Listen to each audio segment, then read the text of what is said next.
In the mid-16th century, the Spanish Empire stretched across the globe, from the mines of the New World to the shores of the distant Philippines. Wait! The crown is too heavy. I cannot bear it.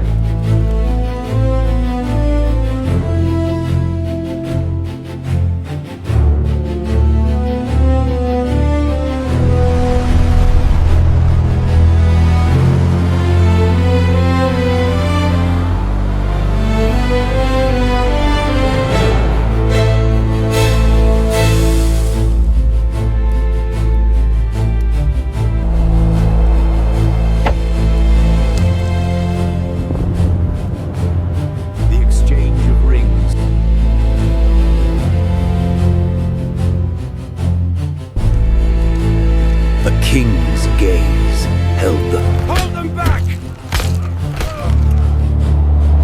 Following the death of Luke.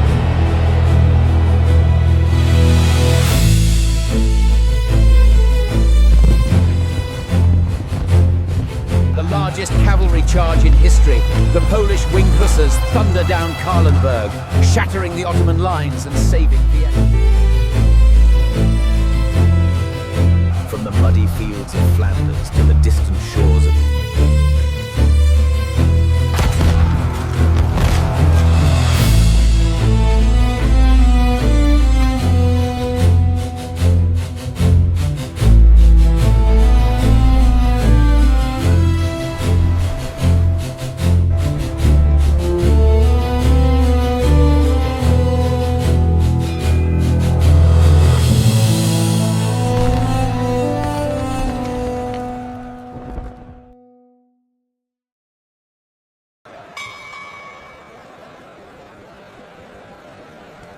On a cool morning in the month of October, in the year 1496, in the small town of Leer, close to Antwerp, a union quietly reshaped the course of Europe.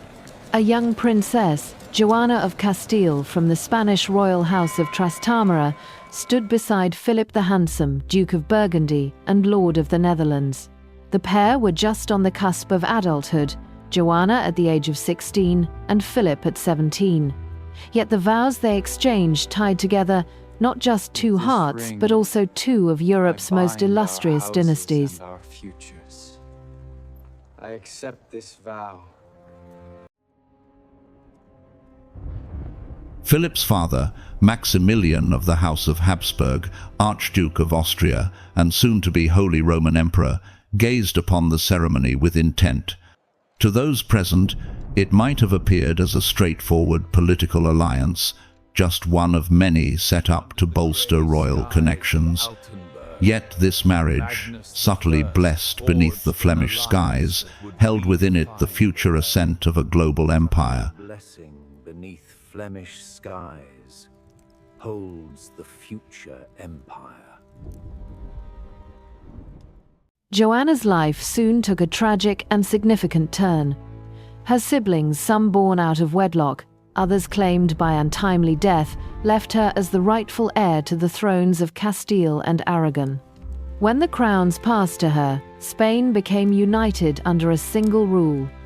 Through Joanna's lineage, the crowns of Spain and Austria would intertwine for all time.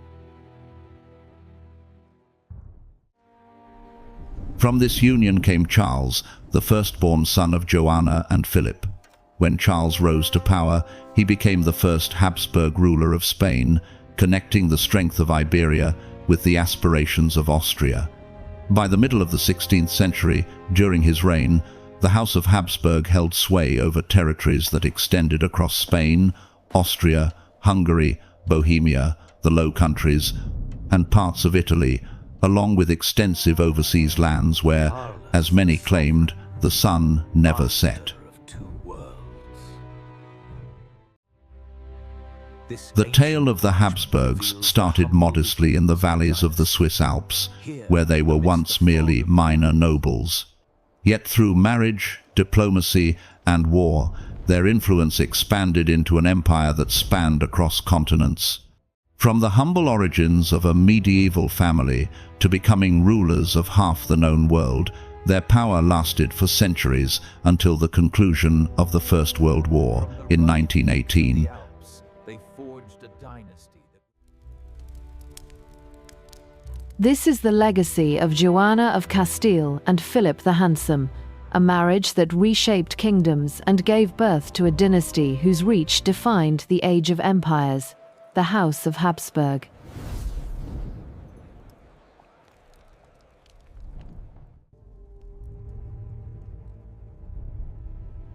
The ascent of the House of Habsburg started in a location distant from the majestic courts of Vienna or Madrid. In the early years of the 11th century, long before there was a Swiss confederation, the lands north of modern Switzerland were still part of the vast realm known as Germania. In the early years of the 11th century, specifically around the year 1025, a noble from West Germany named Radbot, who held the title of Count of Klettgau, made the decision to construct a fortress on a prominent ridge in what we now recognize as the canton of Aargau. He referred to it as Habsburg Castle, a name that would resonate through the ages. Destined to echo through the ages.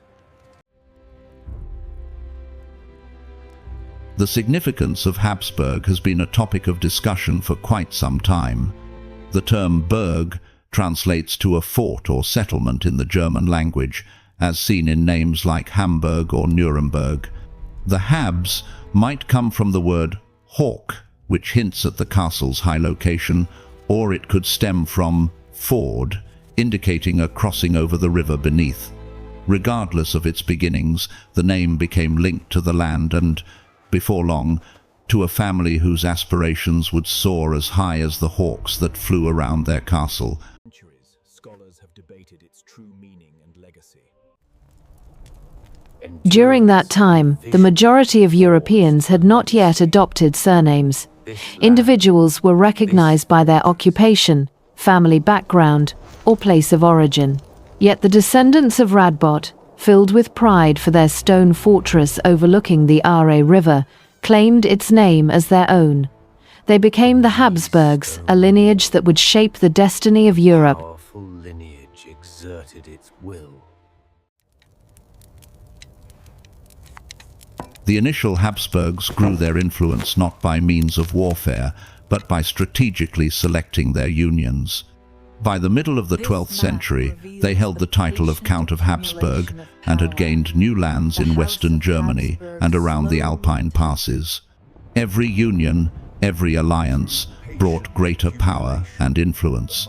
It was through this patient accumulation of territory and prestige that the Habsburgs began their gradual rise from local lords to imperial rulers.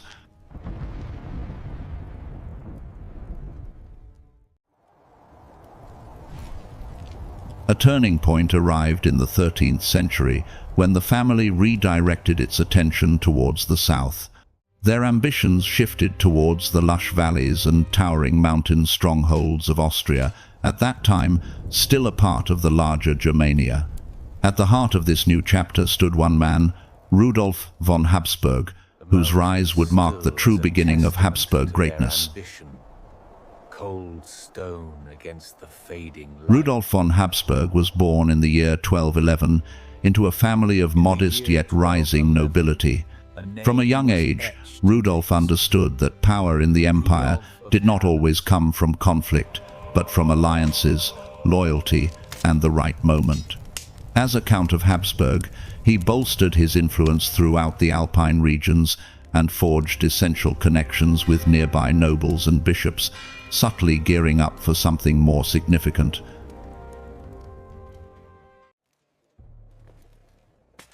The chance arose when the Holy Roman Empire experienced a division following years of turmoil and competing claims to the throne.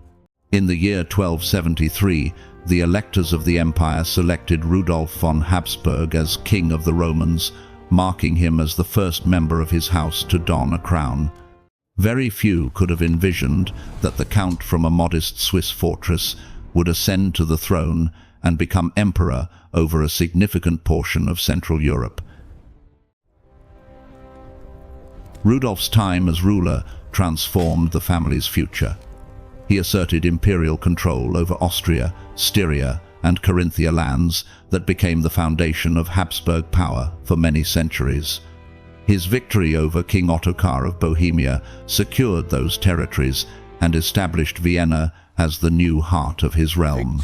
It was there that the Habsburgs started to construct the extensive realm that would eventually span the continent of Europe. With this charter, the House of Habsburg Rudolf governed with a clever mix of diplomacy and strength, fortifying imperial law while bestowing land and favor as rewards for loyalty. He established the foundation for a dynasty that would last long after he was gone. When Rudolf passed away in the year 1291, his descendants received more than just a crown.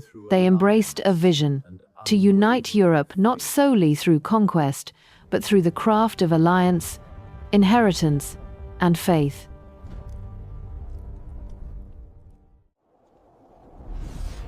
From Radbot's stone fortress to Rudolf's imperial throne, the tale of the Habsburgs had already transformed into a testament to patience, strategy, and ambition. It was the start of an empire that would influence the destinies of kingdoms and empires for the next 600 years. By the middle of the 13th century, the authority of the Holy Roman Emperor had nearly disappeared. The empire itself was an intricate web of countless independent states, duchies and bishoprics spread across what is now Germany, Austria, and parts of Central Europe, lacking a clear ruler. The throne stood empty after 1250, as the princes of the empire could not come to an agreement on who should wear the crown. For many years, the title of emperor remained inactive, while only the lower rank of King of Germany persisted in name.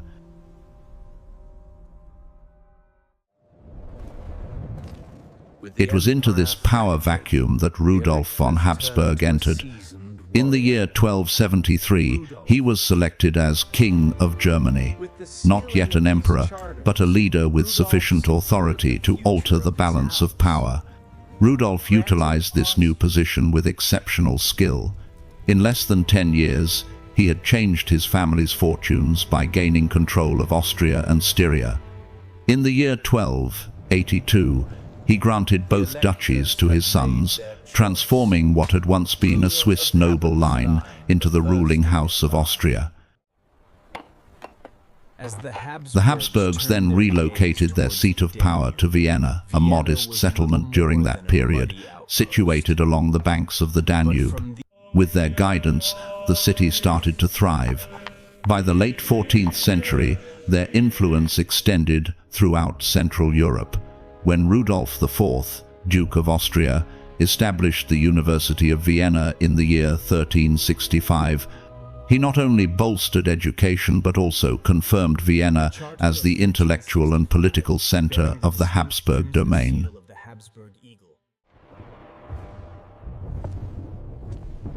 200 years later, in the year 1452, Frederick III became the first Habsburg to hold the full title of Holy Roman Emperor. From that moment, the Habsburgs held sway over the imperial throne for almost 4 centuries, with only a brief interruption in the 1740s. Through Frederick, the family raised their status from dukes to archdukes of Austria, an enduring symbol of their unparalleled influence within the empire.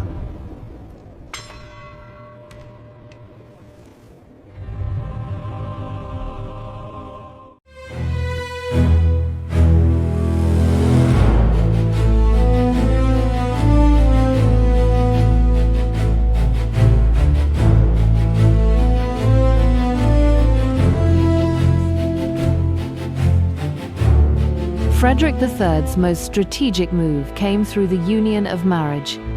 In the year 1477, he arranged for his son Maximilian to wed Mary of Burgundy, the heiress to one of Europe's richest and most powerful domains. The Duchy of Burgundy, although not widely recalled in the present day, was a powerful state during its era. From its base in eastern France, it had expanded northward to control the 17 provinces of the Low Countries lands that today include Belgium, the Netherlands, Luxembourg, and parts of northern France. Sealed the alliance. Through this one alliance, the Habsburgs acquired not only land, but also riches and renown that extended from the Alps to the North Sea.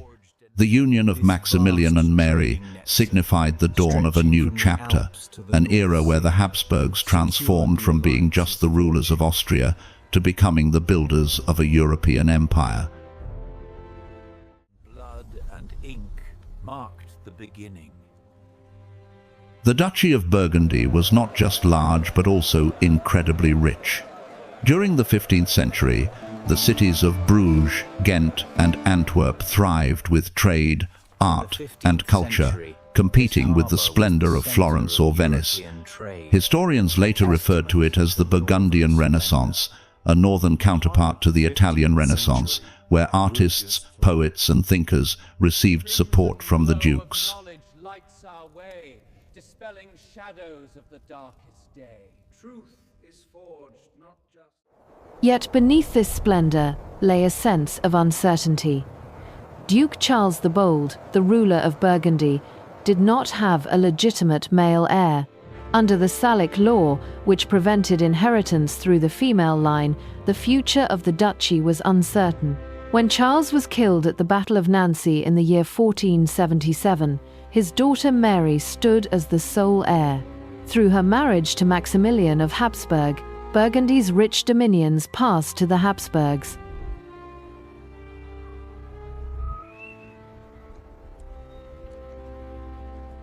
This one event changed the map of Europe.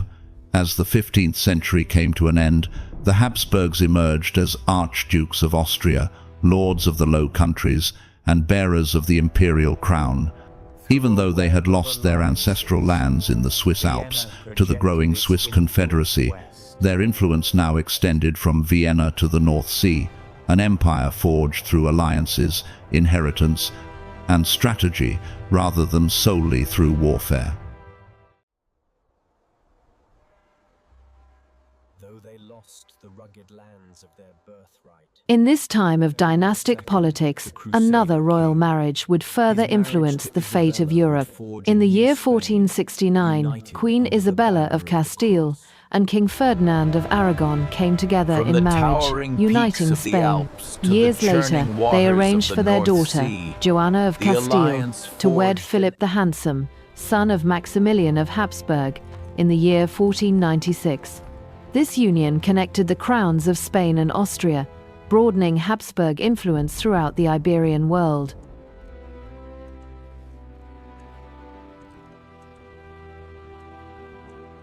Tragedy soon struck the royal line of Spain. Isabella and Ferdinand's only son, Prince John, passed away in the year 1497, merely a year after Joanna's marriage, leaving Joanna as the heir to both Castile and Aragon. When Philip passed away unexpectedly in the year 1506, Joanna's sorrow descended into what many referred to as madness. Her father, Ferdinand, took the chance to strengthen his hold on authority. Bound by the terms of his marriage to Isabella, which forbade him from claiming Castile after her death, Ferdinand confined his daughter and ruled in the name of her young son Charles, born in the year 1500.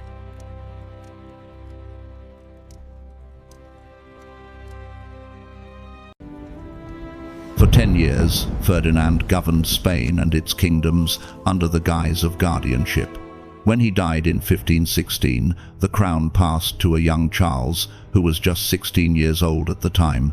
He inherited a vast legacy that spanned the globe: Spain and its colonies, the Low Countries, the Italian territories of Naples, Sicily and Sardinia, and soon the imperial crown of the Holy Roman Empire itself. Weighed heavy. With the passing of the crown. In the year 1519, Charles was elected Holy Roman Emperor, bringing together an empire so vast that people of the time claimed the sun never set upon it. Yet even he acknowledged that no one individual could effectively govern such a vast number of realms. After inheriting Austria upon the death of his grandfather Maximilian, Charles ceded those lands to his brother, Ferdinand I, in the year 1521. From that point forward, The Habsburg family split into two significant branches, the Spanish and the Austrian, each set to influence the course of Europe in its unique manner.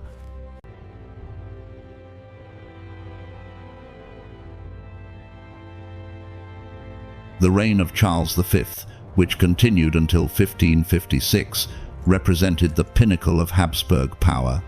No monarch in Europe held greater power. From Madrid to Vienna, from Naples to Brussels, his rule extended across a vast network of kingdoms, united by loyalty, faith, and the name of Habsburg. His word held significance in every royal court, and his choices influenced the fate of nations.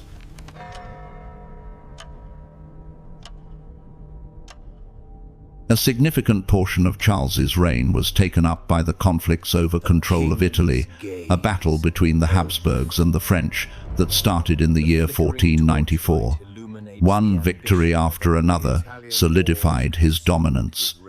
In the year 1527, when his restless troops stormed and captured Rome, even the Pope himself, Clement VII, became a hostage of Habsburg power.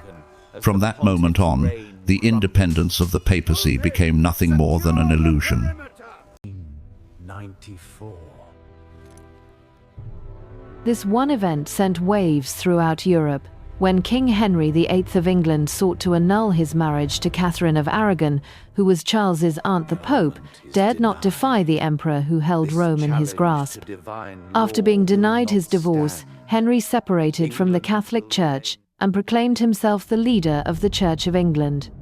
Through this process, the ascent of Habsburg influence indirectly ignited one of the most significant religious upheavals in European history, the English Reformation.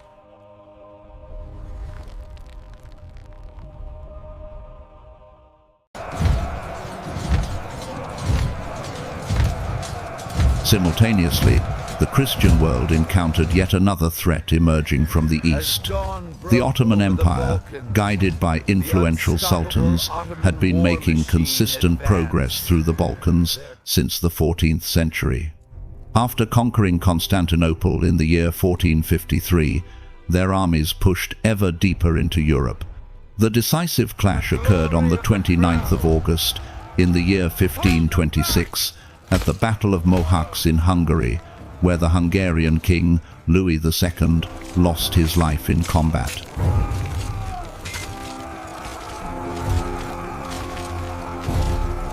With the passing of Louis, the storied Jagiellon dynasty in Hungary reached its conclusion, and through the ties of marriage and blood, his territories were transferred to Ferdinand of Habsburg, the brother of Charles. Having already held the title of Archduke of Austria, Ferdinand now took on the crowns of Hungary, Bohemia, and Croatia as part of his titles.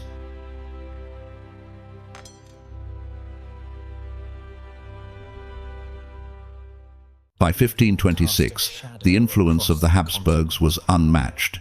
They held Austria, Hungary, Croatia, Bohemia, Spain, the Low Countries, and a significant portion of Italy. They commanded the Holy Roman Empire itself and stood at the heart of Europe's political and spiritual life. For a family that had once ruled a single castle above the Aare River, the rise was nothing short of remarkable. From this rugged Swiss ridge.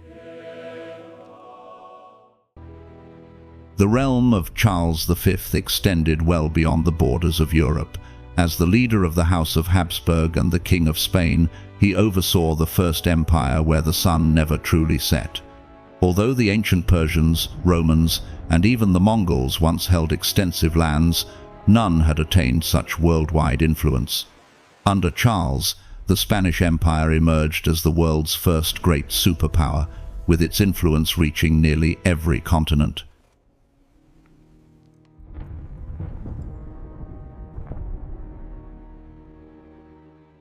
When Charles took on the Spanish throne, explorers and colonists had already set the flag of Castile and Aragon across the Caribbean.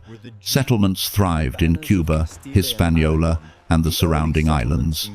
But what came next changed the course of Spain's history for all time. During the initial years of his rule, Hernán Cortés, accompanied by a modest group of conquistadors, managed to topple the powerful Aztec Empire in Mexico. A decade later, in the 1530s, the Pizarro brothers dismantled the immense Inca Empire in South America. We did not come here for peace. We came for gold. Spanish ships sailed around the world, broadening the empire's influence even more. Between 1519 and 1522, an expedition led by Ferdinand Magellan achieved the first circumnavigation of the earth, sailing west from Spain and returning from the east. In the year 1543, Ruy López de Villalobos discovered a chain of islands in Southeast Asia and claimed them in the name of Spain, calling them Las Islas Filipinas after the son and heir of Charles, Philip.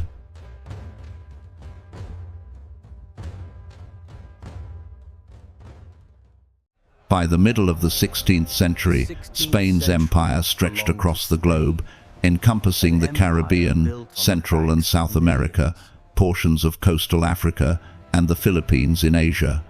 The movement of precious metals from these lands transformed the global economy. From the mountains of Mexico and Peru to the silver-rich mines of Potosí in Bolivia, vast quantities of gold and silver flowed into Spanish ports. This was the true cost of empire. Ton after ton, the silver of the New World fueled a golden age. Every year, magnificent treasure fleets journeyed across the Atlantic, carrying unimaginable wealth, the modern equivalent of countless billions in silver and gold pouring into the coffers of the Habsburg monarchy. The influx of wealth sparked both the grandeur of Spain and the turmoil across Europe. Prices soared, economies shifted, and the world experienced a surge of inflation unprecedented in history, rising by as much as 300 to 600% between the fall of the Aztec Empire and the middle of the 17th century.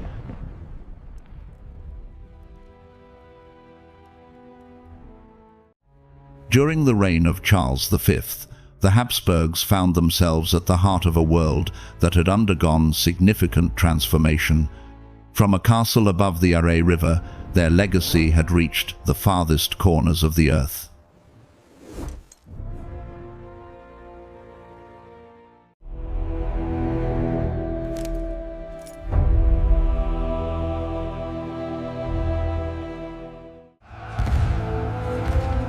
Germany burns.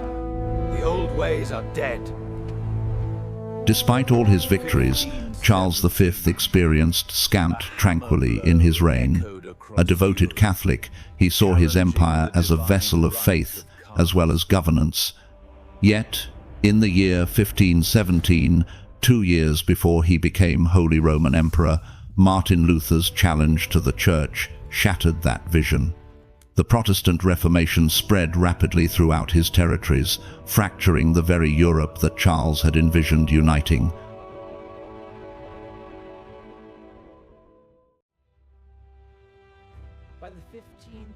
Charles dedicated a significant portion of his life to stopping what he referred to as heresy.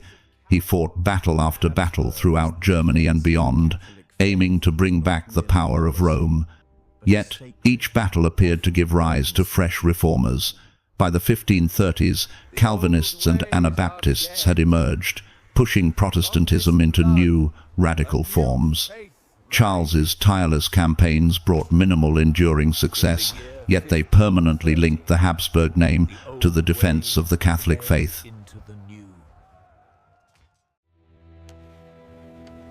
Worn out from years of struggle and weighed down by the passage of time, Charles chose to take an extraordinary step. In the year 1556, he abdicated his crowns and titles, splitting the Habsburg dominions between his son and his brother. To his son, Philip II, he granted Spain, its colonies, and the Low Countries. To his brother, Ferdinand, he passed the imperial mantle of the Holy Roman Empire. From that moment on, the dynasty split permanently into 2 branches, the Spanish Habsburgs and the Austrian Habsburgs.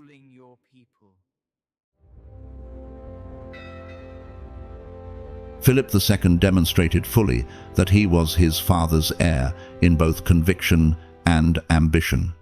Even before inheriting Spain, he had briefly been King of England and Ireland through his marriage to his cousin, Queen Mary Tudor, in the year 1554. Mary's death in the year 1558 brought an end to that brief union, but for a time the Habsburg banner had waved over England, Wales and Ireland.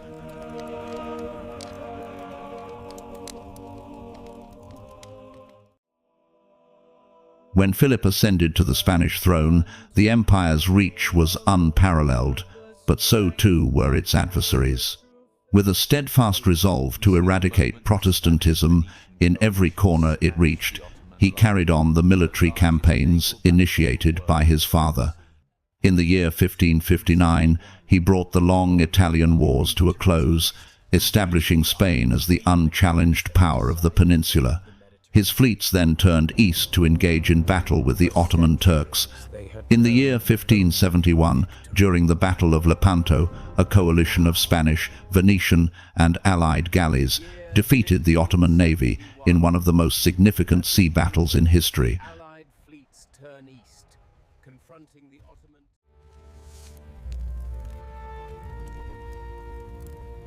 Yet, even as Philip celebrated victory in the Mediterranean, rebellion flared in the north. The Protestant provinces of the Low Countries stood up in defiance, sparking the 80 Years' War, a struggle that would endure beyond Philip himself.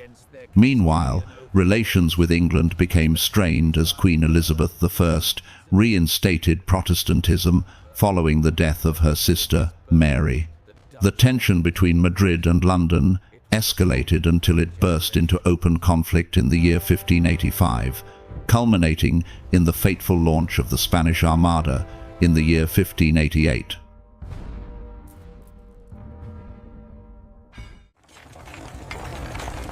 Philip also poured men and money into the French wars of religion, financing Catholic armies against Protestant forces throughout the 1560s to the 1590s. By the conclusion of the decade, Spanish troops found themselves engaged in battles deep within France. To maintain these endless wars, Spain fielded over 100,000 soldiers, at times a staggering force for the age. Marched under the shadow of the Habsburg eagle. Yet, even empires encounter boundaries. Even with the streams of silver and gold pouring in from the New World, Philip's treasury struggled to support his dreams. 4 times in the year 1557, 1560, 1575, and 1596, Spain defaulted on its debts. The very wealth that had constructed an empire ultimately led to its downfall, plunging it into financial despair and leaving a legacy filled with magnificence, belief, and weariness.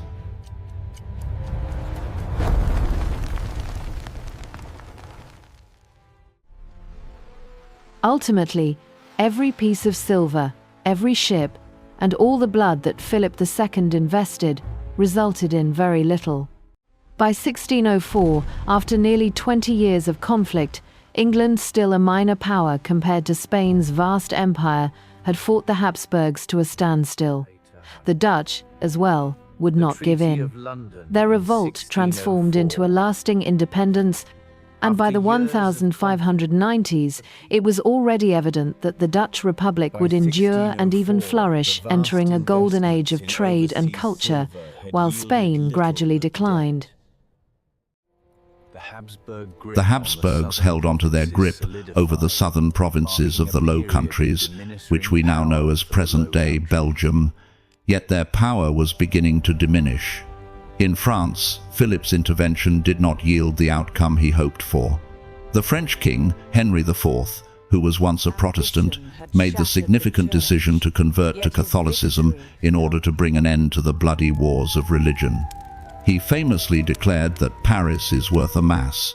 This act represented a compromise that illustrated the diminishing nature of Spain's victories.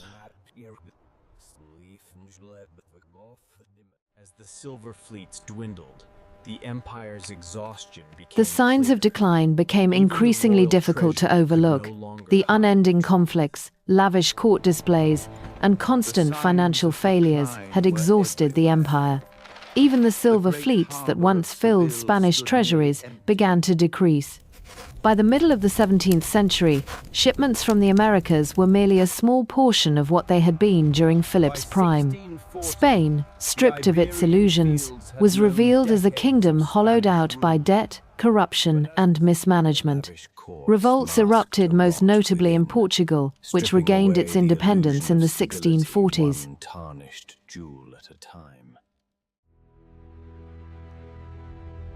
Writers and scholars in Madrid started to write treatises on how to restore Spain's greatness, yet their words remained mostly unheard.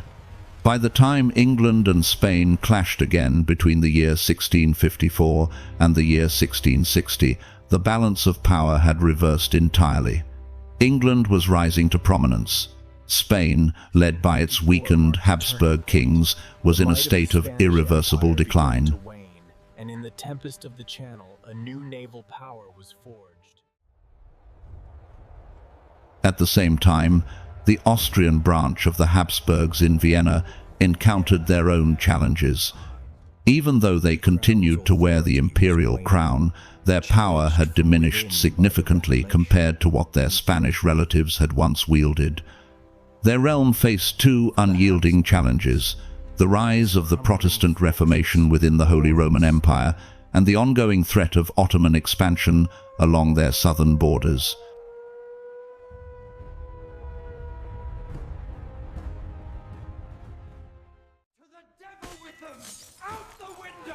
The empire's religious divisions erupted into open conflict in the year 1618, the start of the 30 Years' War, the most devastating conflict of early modern Europe. The spark originated in Bohemia, where Ferdinand of Inner Austria, a passionate Catholic, and the future Emperor Ferdinand II aimed to restore Catholic authority. His efforts sparked a rebellion among Bohemian nobles that quickly spread throughout the empire.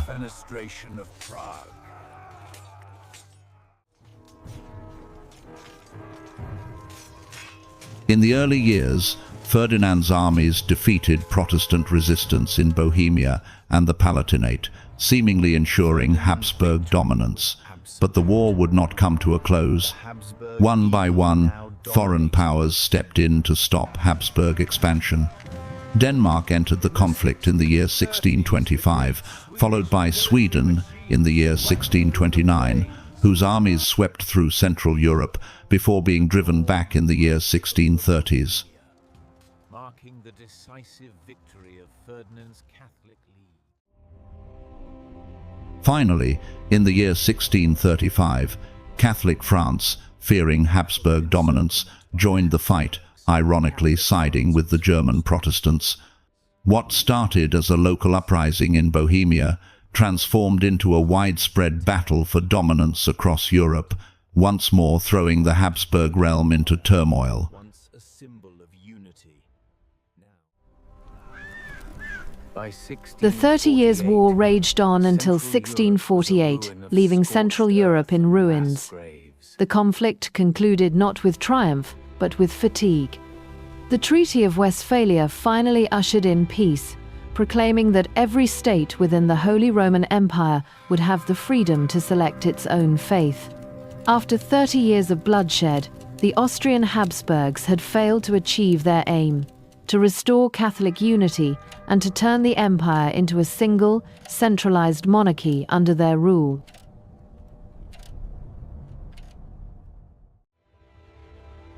Their vision was daring: to weave together the diverse tapestry of German principalities into a single realm ruled from Vienna. If they had succeeded, the Habsburgs could have created a German empire many centuries before Prussia ever gained power. Yet their ambitions were continually thwarted, first by Denmark, then by Sweden, and finally by France. Every intervention broke their momentum and guaranteed that no one dynasty would hold sway over Europe.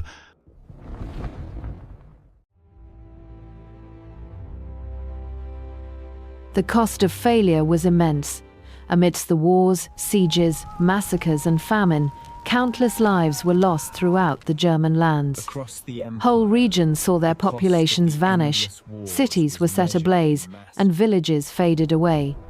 The Holy Roman Empire emerged weaker than it had been, its authority diminished, and its people marked by one of the most devastating conflicts in human history.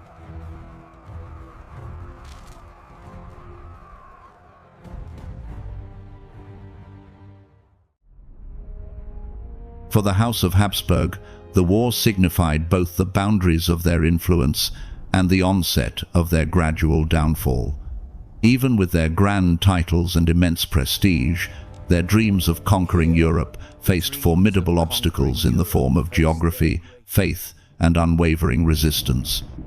The crown, once a symbol of...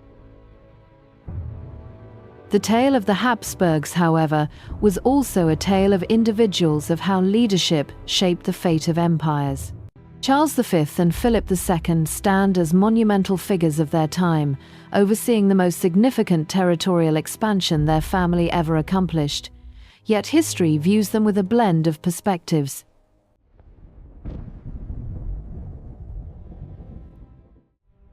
Their inheritance did not arise from brilliance, but rather from marriage and luck, dynastic unions that adorned their heads with crowns and laid empires at their feet. Across the Atlantic, the conquests of men, such as Cortés and Pizarro, forged a new world empire for them, riches acquired not through their own vision, but through the ambition of conquistadors who largely acted without the guidance of Madrid. Lost conflicts turned vast riches into perpetual... Ultimately, Charles and Philip transformed their vast riches into perpetual financial burdens. Driven by their devotion to faith and the grandeur of empire, they invested their wealth into conflicts they were destined to lose. Battles waged to suppress Protestantism, uphold Catholicism, and cling to a glory that was slipping away. The outcome was not victory, but the gradual disintegration of a dynasty that had once governed a significant portion of the known world.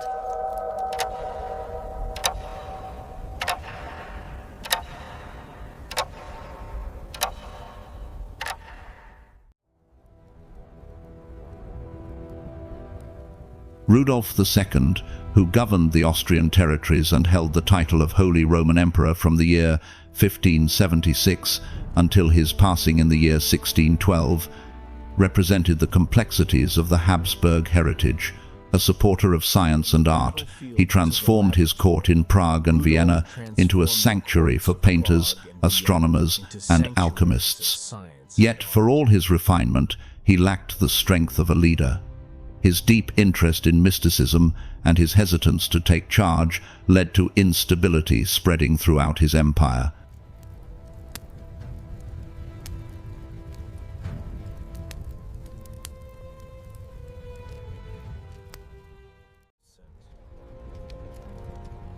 His successor, Ferdinand II, brought enthusiasm where Rudolf had displayed uncertainty.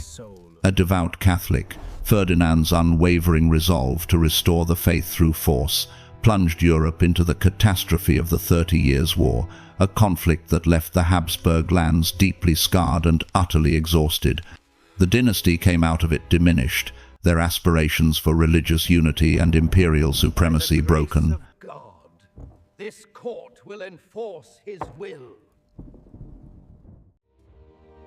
Later, under Leopold I, who reigned from 1657 to 1705, the Austrian branch regained some strength. Leopold was an intelligent and diligent ruler, though he carried the same flaw that troubled many Habsburgs, an unwavering dedication to imposing Catholicism in a realm rich with religious diversity.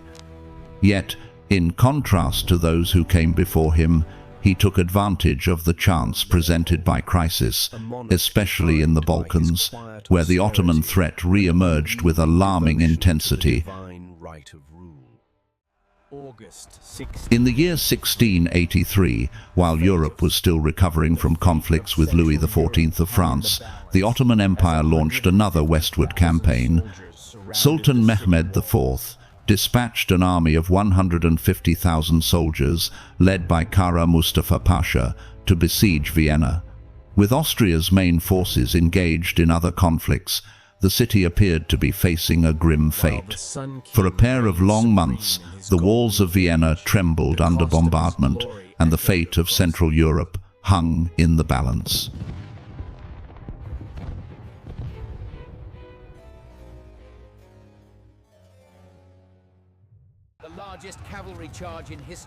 Salvation arrived from the north. King John III Sobieski of Poland led a relief army to assist Vienna. On a September morning, his cavalry charged down the Kahlenberg Hills in one of the largest and most dramatic counterattacks ever recorded. The Ottoman army shattered and retreated, bringing the siege to a close and stopping their progress into Europe.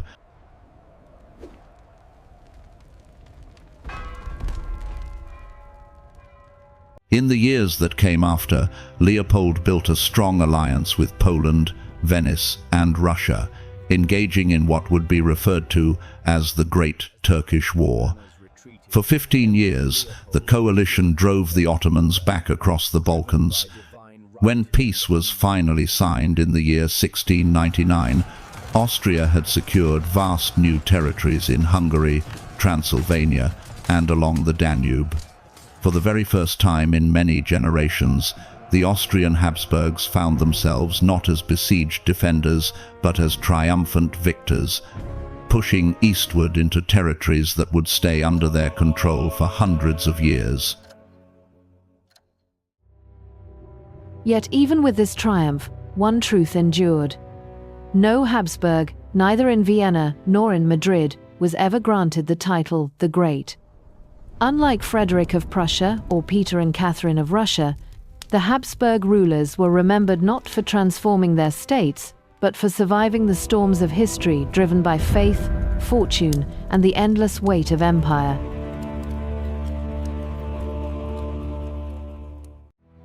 During the late 17th century, as the Austrian Habsburgs struggled to endure against the Ottoman Empire, the Spanish branch of the family encountered a different sort of calamity, one that arose not from conflict, but from lineage.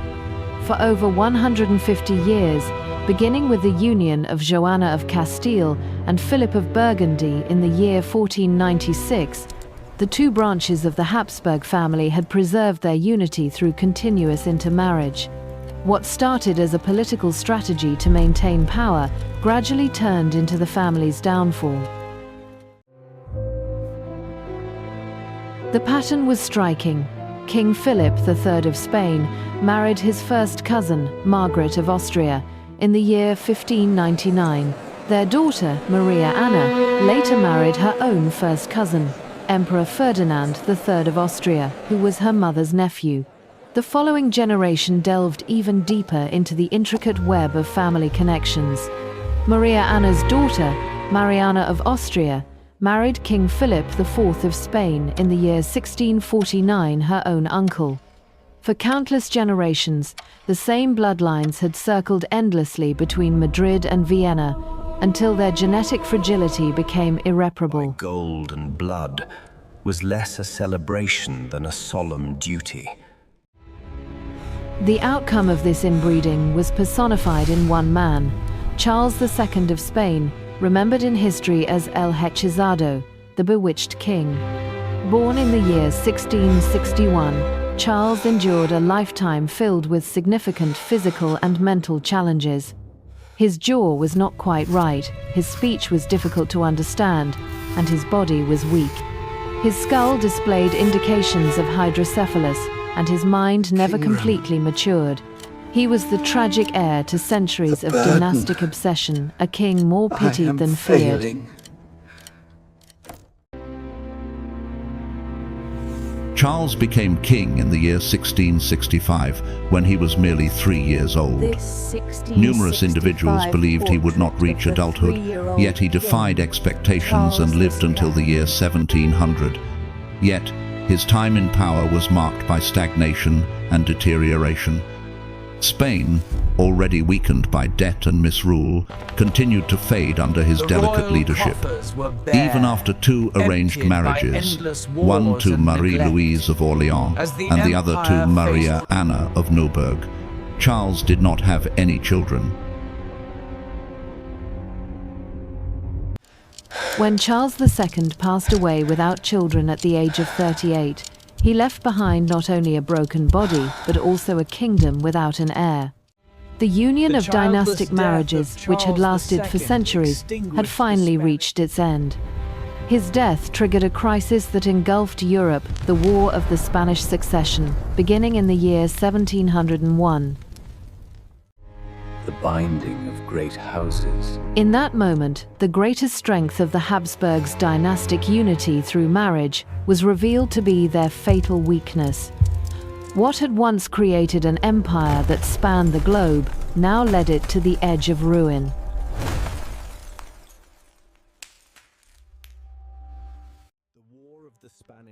At the center of the War of the Spanish Succession was a pivotal question that would determine the balance of power in Europe. Should the Spanish throne be inherited by the Austrian Habsburgs, the nearest blood relatives of the deceased king, or by the French Bourbons, whose claim was rooted in marriage? The Austrian branch viewed the crown as a rightful inheritance, while the French had their own perspective on the matter. King Louis XIV of France married Maria Theresa of Spain, who was the half-sister of the late Charles II, in the year 1660.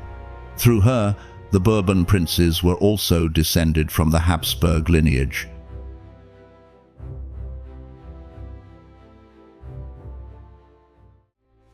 When Charles II passed away without children in the year 1700, Europe anticipated a seamless transition. Many courts believed that the Spanish crown would be inherited by the Austrian Habsburgs. However, just prior to his passing, the ailing monarch made a surprising choice. He appointed Philip, Duke of Anjou, the grandson of Louis XIV, as his successor. The wishes of a dying king ignited a fire across Europe. Within a few months, the continent found itself engulfed in war. On one side stood France and Spain, supported by Bavaria and a number of smaller allies. On the other side were the great powers of Britain, the Dutch Republic, Portugal, and Prussia, all coming together to support Austria in order to prevent a Bourbon domination of Europe. The conflict lasted for 12 brutal years, taking place on battlefields from Flanders to Italy and from the Rhine to the Americas. Ambitions of the Bourbons, creating a fragile, bloody balance of power across the continent. The war finally came to a close with the Peace of Utrecht in the year 1713. The settlement was a careful balance of interests. Philip of Anjou was acknowledged as King Philip V of Spain, but only with the stipulation that the crowns of France and Spain could never be united under a single ruler. The Austrian Habsburgs, although they were not granted the Spanish throne, received generous compensation in the form of Spain's former European territories. The Spanish Netherlands, which can be roughly aligned with what we now know as Belgium, transitioned into the Austrian Netherlands. The Habsburgs also gained the Duchy of Milan, Naples, and Sardinia, which solidified their presence across the Italian peninsula and extended their influence to the western seas. On paper, Austria emerged from the war stronger than ever. Its power stretched from the Danube to the Mediterranean, from the Alps to the Atlantic.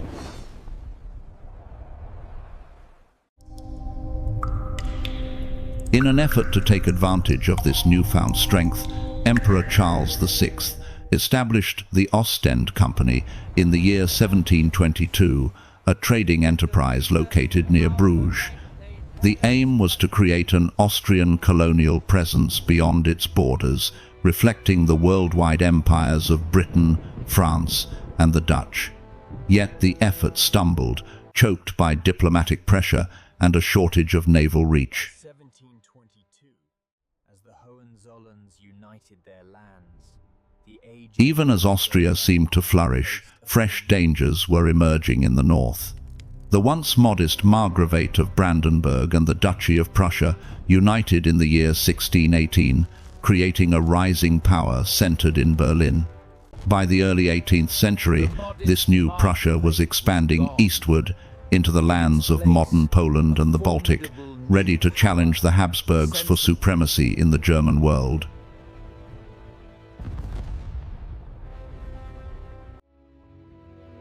In the year 1701, Duke Frederick III of Prussia crowned himself as King Frederick I, thereby transforming his duchy into the Kingdom of Prussia.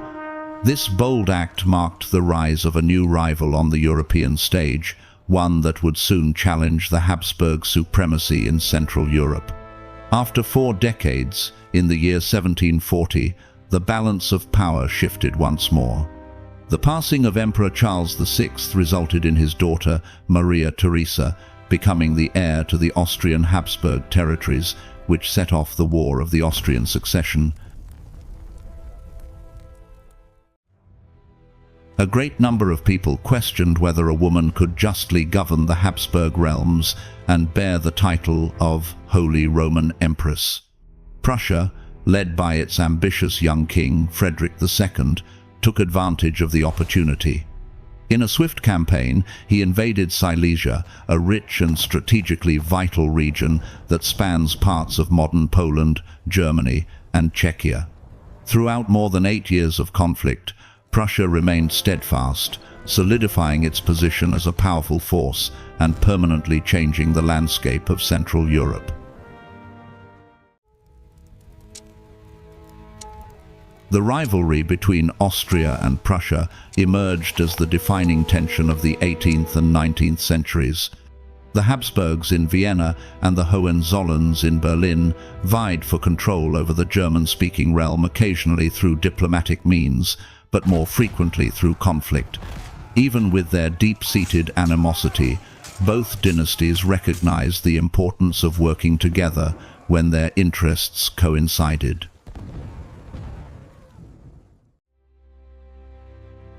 A chance emerged during the dismemberment of the Polish-Lithuanian Commonwealth. In the past, there existed a vast and proud realm that spanned what we now know as modern Poland, Lithuania, Belarus, Latvia, and Western Ukraine. However, by the middle of the 18th century, the Commonwealth had begun to weaken. Internal divisions and the emergence of neighboring empires rendered it vulnerable, a sick man of Europe ready for partition.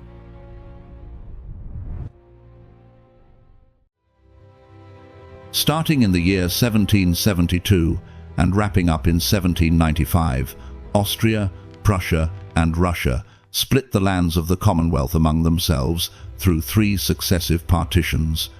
For the Austrian Habsburgs, the gains were significant. They annexed western Ukraine and southern Poland, including the historic cities of Lviv, Krakow, and Lublin, vast territories that expanded their influence deep into Eastern Europe. As Austria expanded to the north and east, it also turned its gaze towards the south. Throughout the 18th century, the Habsburgs engaged in a series of conflicts with the Ottoman Empire, initially from 1716 to 1718, then from 1737 to 1739, and lastly from 1788 to 1791.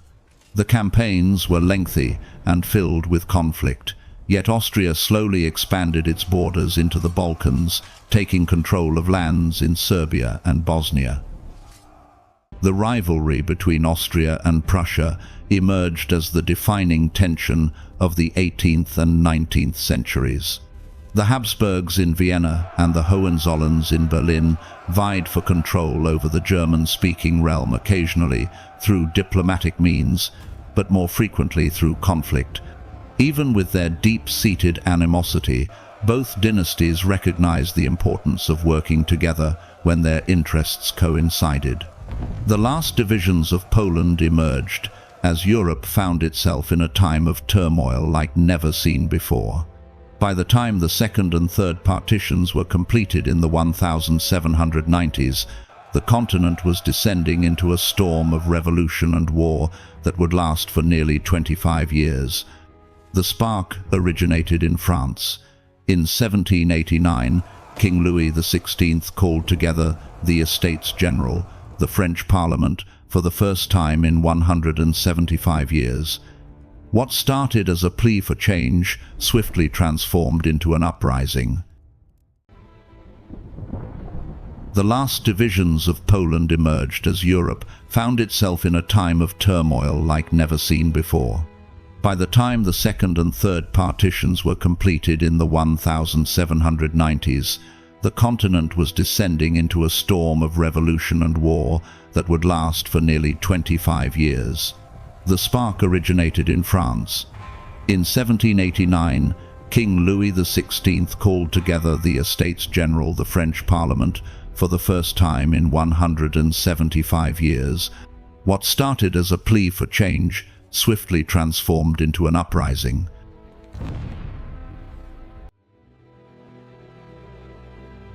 Within months, the monarchy was stripped of power, and by the year 1792, the revolutionaries had abolished it entirely, proclaiming a republic. The next year, both Louis XVI and his queen, Marie Antoinette, who was a Habsburg princess, faced execution.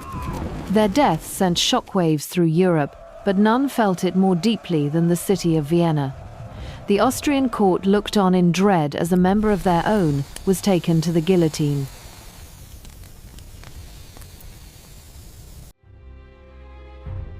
Driven by a desire to seek justice for the fallen queen and to put a stop to the rise of revolutionary thoughts, Austria took the initiative to form the first coalition of monarchies against France in the year 1792. Yet the conflicts that ensued would inflict upon the Habsburgs as much suffering as they instilled determination. Throughout the following 20 years, French armies advanced across Europe, taking control of the Austrian Netherlands and a significant portion of Italy in the middle of the 1790s.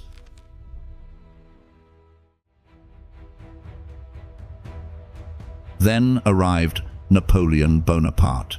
His military brilliance turned the Revolutionary Wars into a sweeping imperial conquest.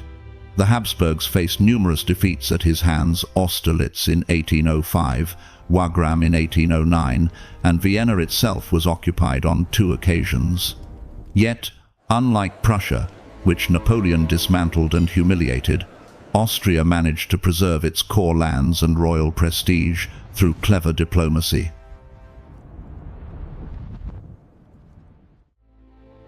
In the year 1810, Emperor Francis II sealed a fragile peace by offering his daughter, the 18-year-old Archduchess Marie-Louise, in marriage to Napoleon. It was a political union, not a romantic one, a temporary alliance intended to safeguard Austria from additional devastation. But when Napoleon's invasion of Russia collapsed in the year 1812, the Habsburgs sensed their chance. By the year 1813, Austria had formed a new alliance with Russia, Prussia, and Britain, shifting its stance against their former son-in-law.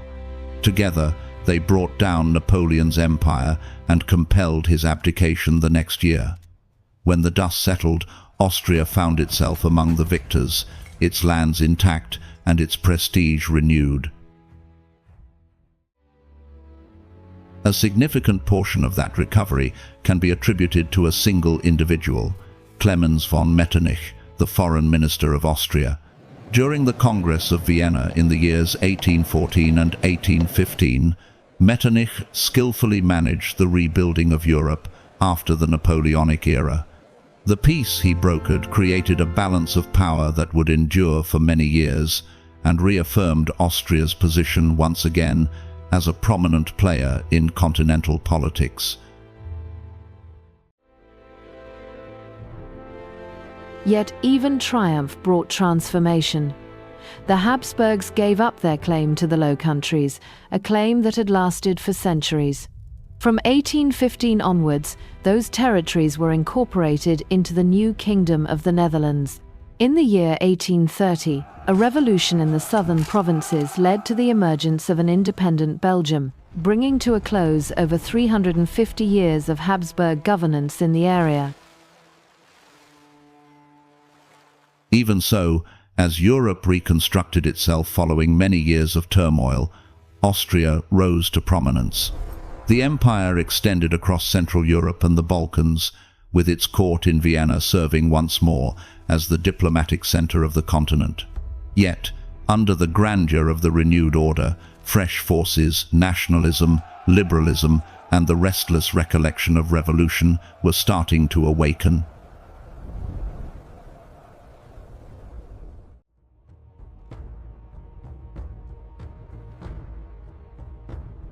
Following the defeat of Napoleon, the Ottoman Empire began to show clear signs of weakening, while the Austrian Habsburgs sought to broaden their influence throughout the Balkans as Turkish power diminished. Yet, they were not alone in this ambition. Russia, as well, sought dominance in the same region. The Balkans turned into a chessboard of rivalry, with each empire strategizing for advantage during the decline of Ottoman control.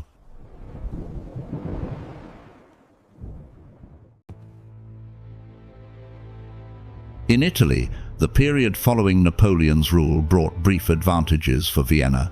The once proud Republic of Venice was never brought back to life, and the Austrians took over its lands. By the early 1800th century, Austria ruled over Venice, Lombardy, Milan, and the Grand Duchy of Tuscany, becoming the dominant power across northern Italy. However, such expansion also planted the seeds of unrest. In 1804, as the Holy Roman Empire approached its conclusion, Archduke Francis II proclaimed the establishment of a new political entity, the Austrian Empire, with himself as its inaugural emperor. It was expansive yet delicate, a tapestry woven from diverse peoples, languages, and faiths. Ethnic Germans, including the ruling Habsburg elite, constituted fewer than 1/4 of the population. Hungarians made up 1/5, while Czechs, Poles, Croats, Serbs, Romanians, Slovaks, and Italians comprised the remainder. Overseeing this intricate tapestry of nations would emerge as one of the most significant challenges in the empire's past. As the 1890th century advanced, nationalism began to stir in every corner of Europe. In Prague, Krakow, and Lviv, individuals discussed not of empire but of nationhood. The revolutions of 1848, the springtime of the peoples, brought these movements to life. Throughout the Austrian Empire, uprisings broke out. Italian nationalists attempted to take control of northern territories, while in Hungary, revolutionaries came close to achieving independence. Russian intervention was necessary to save the Habsburgs. In the year 1849, Tsar Nicholas I dispatched his armies to suppress the Hungarian revolt, re-establishing imperial authority. Yet, the triumph was not without its cost. Hungary stayed under military occupation for almost 20 years, a continual reminder of how fragile Habsburg rule had turned out to be. The upheavals of 1848 hinted at more significant troubles to come. As Austria grappled with its internal conflicts, Prussia steadily ascended. The revolution in the German states unveiled a rising yearning for unification, a dream embraced by numerous individuals, yet fractured by beliefs and political divides.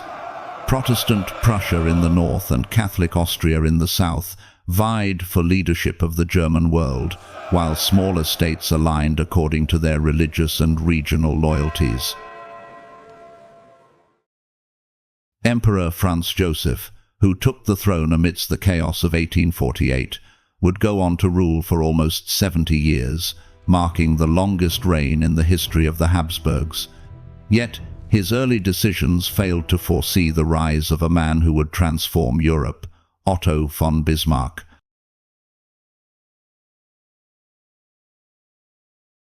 When Bismarck became Prussia's chief minister in 1862, he aimed to accomplish through war what diplomacy alone could not: German unity under Prussian leadership.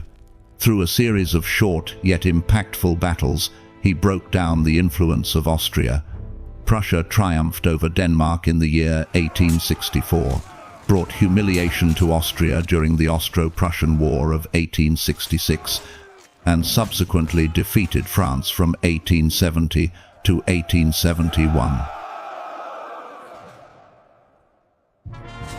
With the proclamation of the German Empire in 1871, the Hohenzollerns of Prussia took the place of the Habsburgs as the leading royal house of Central Europe. Austria, which was once the foremost power in the German-speaking realm, found itself sidelined, its empire becoming more introspective and isolated. The strikes did not cease there.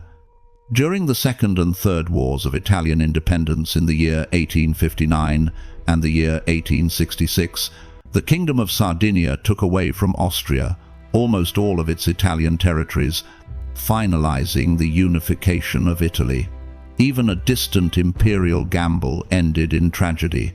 Franz Joseph's brother, Archduke Maximilian, was installed as Emperor of Mexico under French patronage, only to be overthrown and executed by Republican forces in the year 1867. By the conclusion of the 19th century, the Austrian Empire was extensive yet diminished, still magnificent in its ceremonies, still formidable in its title, but overshadowed by its failures and haunted by the spectres of its own faded glory.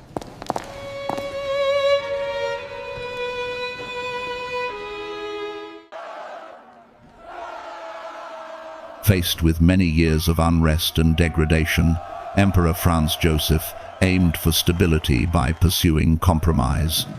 In 1867, he concluded the lengthy military occupation of Hungary that had continued since the quelling of the Revolution of 1848. In its stead, he proposed a partnership. The Austrian Empire underwent a transformation into the Austro-Hungarian Empire, a dual monarchy where Austria and Hungary were united under one ruler while still keeping their own distinct governments. This arrangement, referred to as the Ausgleich, signified the beginning of a new political framework that would shape Central Europe for the following 50 years. Hungary swiftly started to restore its national life. In the year 1873, after a span of 6 years, the twin towns of Buda and Pest came together to create Budapest, a new capital that represented Hungarian pride and modernity. Throughout the empire, cities grew, and the waves of industrial and social change from the 19th century reached areas that had previously appeared stuck in the feudal past. Indeed, the Habsburg dominions had long fallen behind Western Europe. Serfdom, the medieval system that tied peasants to the land, endured in this region for a significantly longer period than in other places. It was only in the year 1781 that Emperor Joseph II, one of the few enlightened Habsburg rulers, took steps to abolish it, and the process was not fully complete until the middle of the 19th century. By that time, a significant part of Europe had already welcomed modernity, while Austria and Hungary were finding it challenging to keep pace. Industrialization finally gathered pace after 1870. The railways extended throughout the empire, linking Vienna, Prague, Budapest, and the ports along the Adriatic Sea. New industries emerged in steel, textiles, and engineering. The empire even became a cradle of the early automotive age. Pioneers such as Gottlieb Daimler began his career in these lands, and Ferdinand Porsche, though later famous in Germany, learnt his craft in Austria, designing some of the most advanced vehicles of the early 20th century.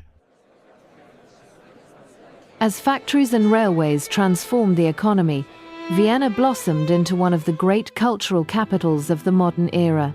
It had long been the heart of Europe's musical life, home to Mozart, Haydn, Beethoven, and later Strauss. But by the end of the century, it had become something more. The city's cafes were alive with the chatter of writers, artists, and thinkers. Artists such as Gustav Klimt transformed the concept of beauty, while a young physician named Sigmund Freud pioneered a groundbreaking new field focused on the mind, psychoanalysis. As the 20th century began, the Austro-Hungarian Empire appeared vibrant with creativity and sophistication, a realm filled with railways, waltzes, and new thoughts. Yet beneath the glittering surface, the old tensions of nationalism, identity, and inequality still simmered, waiting to test the resilience of one of Europe's last great dynasties.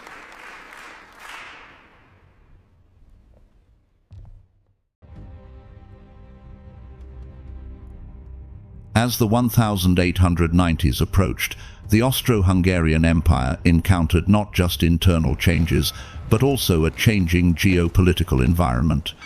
The unification of Germany under Prussian dominance and the loss of Italy's northern provinces had shattered Franz Josef's vision of Habsburg supremacy in Central Europe.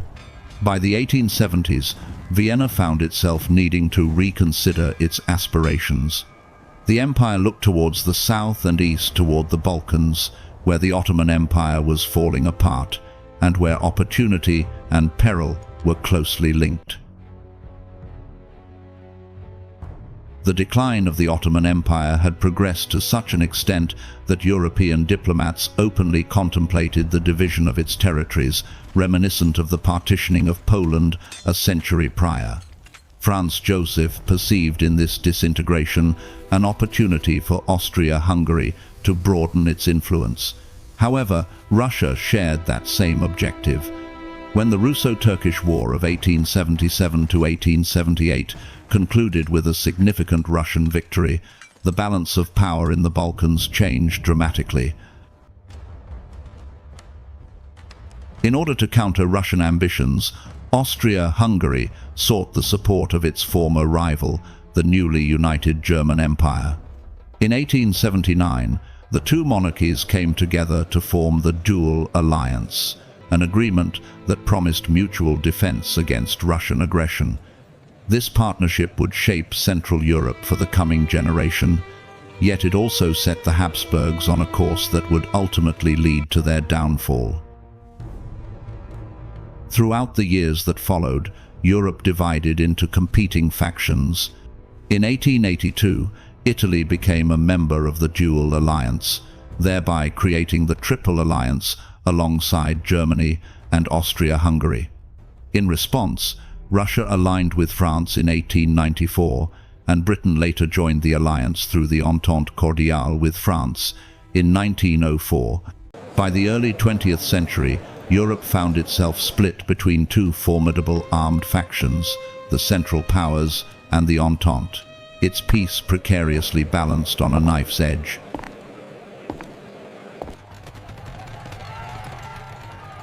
The balance was shattered on the 28th of June, 1914. In the streets of Sarajevo, Archduke Franz Ferdinand, the heir to the Austro-Hungarian throne, met his end at the hands of Gavrilo Princip, a Bosnian Serb nationalist.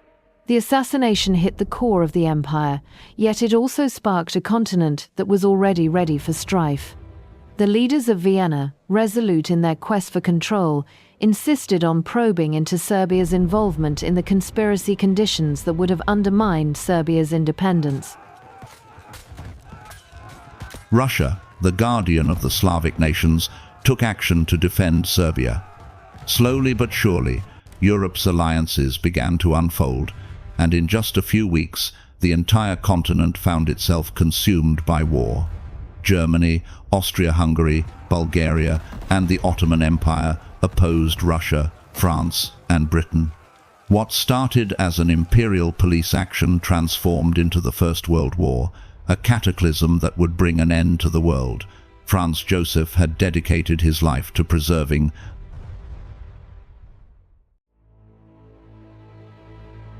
By then, the emperor was in his 83rd year, worn down by grief and the passage of time. He had lost his beloved wife, Empress Elizabeth, to an assassination, his son, Crown Prince Rudolf, to a tragic suicide, and now his heir to a brutal murder. Franz Josef did not live to witness the empire's ultimate downfall. He passed away on the 21st of November in the year 1916. Even before he passed away, he had seen the varied fortunes of his armies. The Austro-Hungarian forces had a mixed performance triumphant in Serbia, where they and their allies defeated the small Balkan kingdom, yet faced humiliation on other fronts. Russian troops, even amid their own chaos, advanced significantly into Galicia, causing substantial losses. When Italy entered the war in 1915, brutal combat broke out in the Alps, where soldiers froze and perished in the mountain trenches. By 1917, the strength of Austria-Hungary was waning. The empire that had once governed a significant portion of Europe was now depending on assistance from Germany to endure. What started as a declaration of imperial pride was evolving into the gradual, unavoidable collapse of a dynasty that had endured for centuries. When Emperor Franz Joseph passed away in November 1916, the crown was inherited by his great-nephew, Karl I, an earnest and devout young man who would ultimately become the last Habsburg ruler. He inherited not an empire at its peak, but one crumbling under the burden of conflict, starvation, and nationalistic fervor.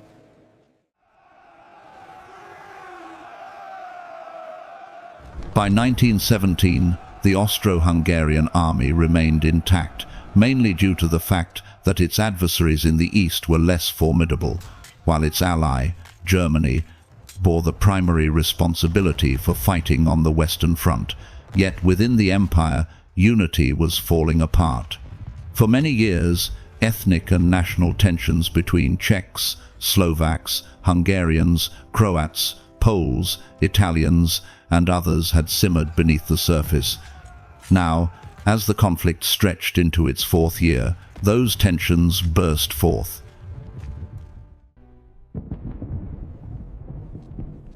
The entry of the United States into the war in April 1917 shifted the balance significantly in favor of the Allies and intensified the feeling of despair throughout Central Europe. In a bid to rescue his kingdom, Karl sought to implement changes. He imagined changing the dual monarchy into a triple monarchy by giving the Croats equal political status with Austria and Hungary, believing this would bring back trust in imperial rule. But his efforts arrived after the moment had passed. None of the empire's national groups had faith in Vienna's promises anymore.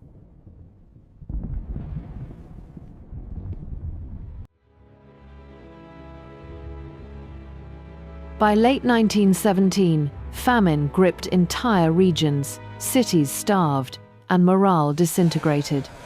Then came the Spanish flu pandemic in 1918, hitting an already vulnerable population and spreading through the army like wildfire.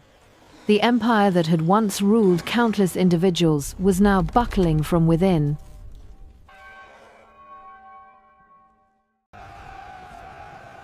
In the month of October 1918, as the Great War approached its conclusion, revolutions broke out throughout the empire.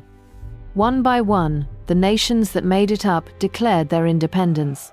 Hungary broke away, and shortly after, the Czechs and Slovaks declared the establishment of Czechoslovakia. In the southern region, Slovenes, Croats, and Serbs came together to create what would eventually be known as Yugoslavia. To the east, Galicia and several other territories came together to form the newly revived Polish state. By the time the armistice was signed on the 11th of November 1918, Emperor Karl ruled little more than the land immediately surrounding Vienna, and even that only in theory. The next day, a German-Austrian Republic was proclaimed, marking the end of Habsburg rule in Austria after a span of 600 years of dominance. The dynasty that had once ruled half of Europe, guided popes and emperors, and shaped the fate of nations, has now vanished into the annals of history. Almost 900 years after Count Radbot constructed his humble castle overlooking the Aare River, the House of Habsburg, Europe's most lasting royal family, collapsed, leaving a legacy filled with grandeur, faith, tragedy, and empire.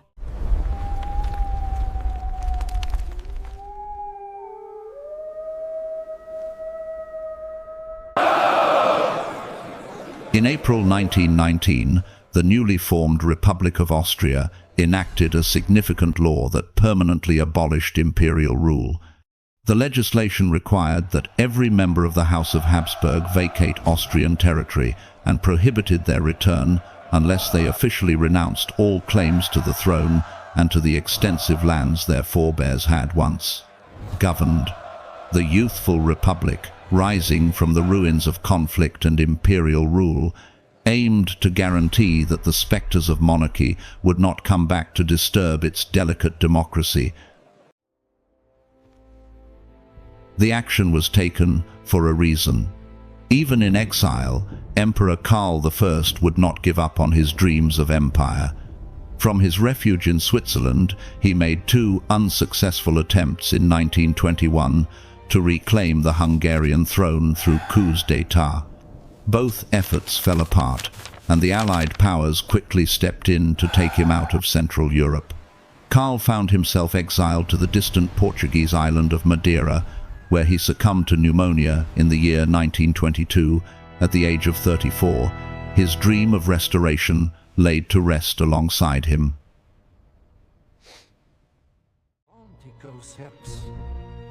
The dynastic claim then passed to Karl's son, Otto von Habsburg, who was only 9 years old when his father passed away.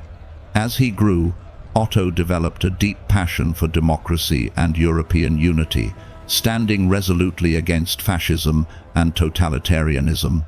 When Adolf Hitler annexed Austria in 1938, Otto, who was living in France at the time, spoke out against the Nazi regime and advocated for Austrian independence. Condemned to death in absentia by the Nazis, he fled first to Portugal and then to the United States, where he continued to campaign for a free Austria during the Second World War.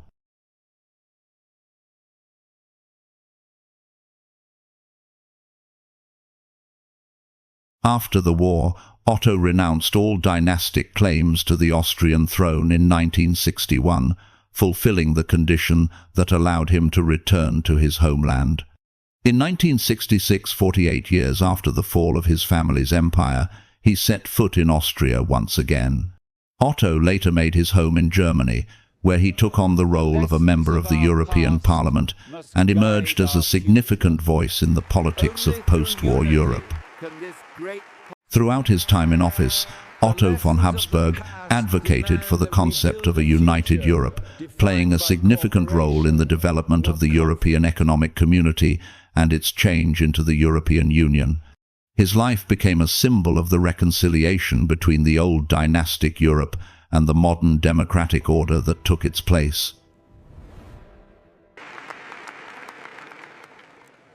In 2007, Otto officially stepped down as the leader of the House of Habsburg, handing over the title to his son, Karl von Habsburg, the grandson of the last emperor.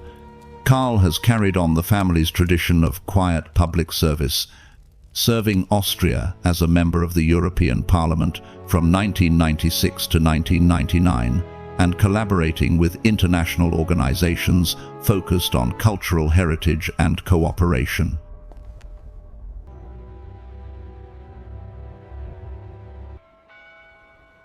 From the castle walls of the 11th century in Switzerland to the modern halls of the European Parliament, the story of the Habsburgs spans nearly 1,000 years, a saga of ambition, faith, tragedy, and endurance.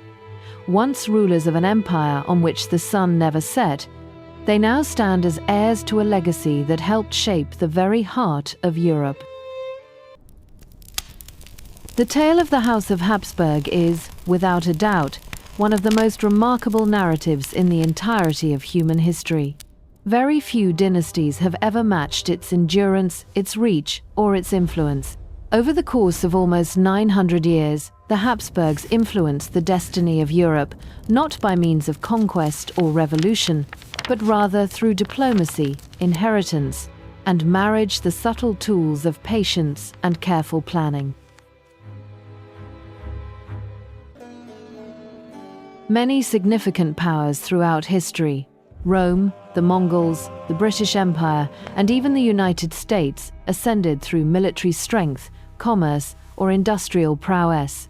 So too did the Hohenzollerns in Prussia, the Romanovs in Russia, the Ming in China, and the Mughals in India. However, the Habsburgs chose a distinct route. Starting as little-known nobles in the 11th century in Switzerland, they gradually constructed their wealth, exchanging battlefields for marriage altars, and creating alliances that endured beyond the lifespan of armies. Through a network of unions and inheritances, they constructed an empire unlike any other. In the year 1477, a marriage brought them the riches of Burgundy. In the year 1496, another union between Joanna of Castile and Philip the Handsome brought them together with Spain just as it was rising to become a global superpower. In the year 1526, yet another inheritance placed Hungary, Bohemia, and Croatia into their possession. For hundreds of years, what the Habsburgs lost in one corner of Europe, they appeared to regain in another. Even defeats could not put out their fortune. They lost Silesia to Prussia, yet gained vast territories from the collapse of Poland and the retreat of the Ottomans. They endured humiliation at the hands of Napoleon, yet emerged from the Congress of Vienna even stronger than they had been before. Time and time again, the course of history appeared to shift in their favor. But no dynasty's fortune endures for all time. By the middle of the 19th century, the brilliance of Otto von Bismarck and the rise of nationalism shattered the delicate balance that had sustained them for centuries. The Austro-Hungarian Empire, beautiful, diverse, and fragile, was both the spark that ignited the First World War and the structure that crumbled beneath it. In the month of November in the year 1918, the lengthy rule of the Habsburgs came to a conclusion. From a single castle on a Swiss hillside to an empire that once stretched across continents, the family's story stands as one of history's greatest arcs, an odyssey of ambition, faith, and endurance spanning 900 years.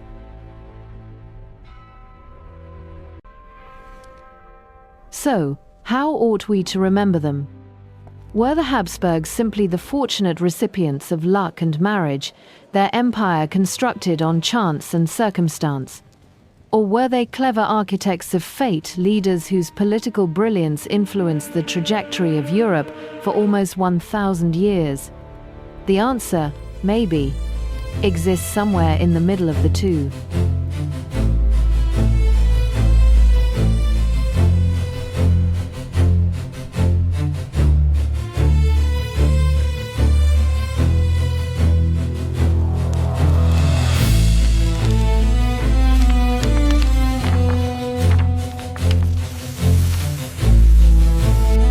Thank you for watching, and please share your thoughts. Were the Habsburgs fortunate opportunists, or a dynasty characterized by extraordinary vision and resilience?